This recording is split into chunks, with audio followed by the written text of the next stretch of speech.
500 acre சம்பா நெல் நீரில் மூழ்கியதால் விவசாயிகள் வேதனை.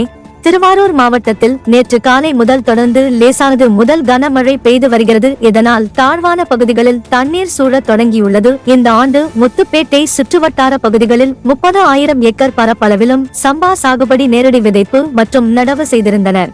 இந்த நிலையில் திருத்துறைப்பூண்டி சுற்றுவட்டார பகுதிகளில் கடந்த சில தினங்களாக பெய்த மழையின் காரணமாக வயல்களில் தண்ணீர் தேங்கியது. 2 தினங்களுக்கு முன்பு தண்ணீர் வடிந்து வந்த நிலையில் மேலும் நேற்று முழுவதும் பெய்த மழையின் காரணமாக நாச்சிகுளம், உதயமார்த்தாண்டபுரம், மாங்குடி, பள்ளியமேடு, இடும்பவனம், விளாங்காடு, கோபாலசமுத்திரம் உள்ளிட்ட பகுதிகளில் சாகுபடி செய்யப்பட்டிருந்த சம்பா நெல் சாகுபடி சுமார் 500 ஏக்கர் பரப்பளவில் தண்ணீரில் மூழ்கியது. இந்த ஊர் ஏரியாவில் நிறைய விவசாயிகள் தான் அதிகம். விவசாயம் நடந்த ஏரியா பூரா எல்லாம் தண்ணியில் முழுந்தி போச்சு. 3 நட சாகுபடி பண்ணி விதைச்சி சுத்தமாகவே தண்ணிக்குள்ளே போயிடுச்சு. அழுகி போய் கிடக்குப்போ. தண்ணி வடியவும் வாய்ப்பு இல்லை, வடிகாலும் இல்லை. எங்களுக்கு வடிகால் இருந்தும் இல்லை.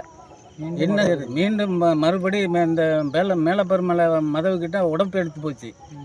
அது உடப்பு எடுத்து இன்றைக்கி கொண்டு போய் எல்லாரையும் கொண்டு போய் வச்சு சரி மட்டம் பண்ணி வச்சிருக்கு. இதுக்கு மேலே இந்த மழை பெஞ்சா சுத்தமாக உடைச்சி வந்துடும். உள்ளர தண்ணி உள்ளர வந்துடும். எல்லா பயிர்களும் சுத்தமாக ஆசைப்பட்டாயிரும்.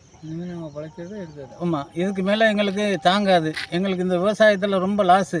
அதுக்குரிய நிவாரணங்கள் எங்களுக்கு வழங்க வேண்டாம். அதிகாரிகள் வந்து பார்வையிட வேண்டும்.